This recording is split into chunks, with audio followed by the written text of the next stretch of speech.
حقوق ہیں، ان کی تربیت ہماری ذمہ داری ہے۔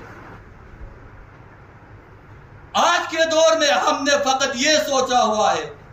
کہ ہم مال جمع کریں اور بچوں تک پہنچائیں، ان کی فیس ادا کریں، ان کو شہروں کی طرف بھیجیں۔ جیسے مالی طور پہ تعاون کرنا، مالی ضروریات اولاد کی پوری کرنا ہماری ذمہ داری ہے، ویسے ان کی تربیت کرنا،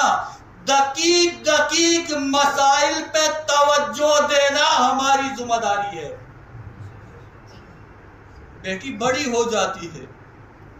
بیٹی کے 16-17 سال ہونے تک ہم نے اس کی تربیت پہ توجہ نہیں دی، اور 16-17 سال ہونے کے بعد ہم کہتے ہیں کہ بیٹی کو اس طرح کا لباس نہیں پہننا چاہیے، بیٹی کو تنگ لباس نہیں پہننا چاہیے، بیٹی کو پینٹ نہیں پہننی چاہیے۔ نہیں بھائی، بیٹی جب پیدا ہوتی ہے اسی وقت سے توجہ دے کہ بیٹی کا لباس کیسا ہونا چاہیے، تاکہ 16 سال تک اس کی عادت بن جائے کہ کیسا لباس اس نے پہننا ہے، کیسے لوگوں سے باتیں کرنی ہے، کیسے گھر سے باہر نکلنا ہے۔ یہ والدین کی ذمہ داری ہے، یہ حقوق ہے جو ادا کرنے ہیں، یہ حقوق الناس میں آتا ہے۔ حقوق الناس کی ادائیگی ہماری ذمہ داری ہے۔ امام جعفر صادق نے ابی عمیر سے کہا، اپنے دوست سے کہو کہ لوگوں کے حقوق ادا کرو، جن کو نہیں جانتا ان کی طرف سے صدقہ دے دے۔ وہ وزیر جو اس زمانے کا ارب پتی وزیر تھا، لوگوں کے حقوق دیتا چلا جاتا ہے،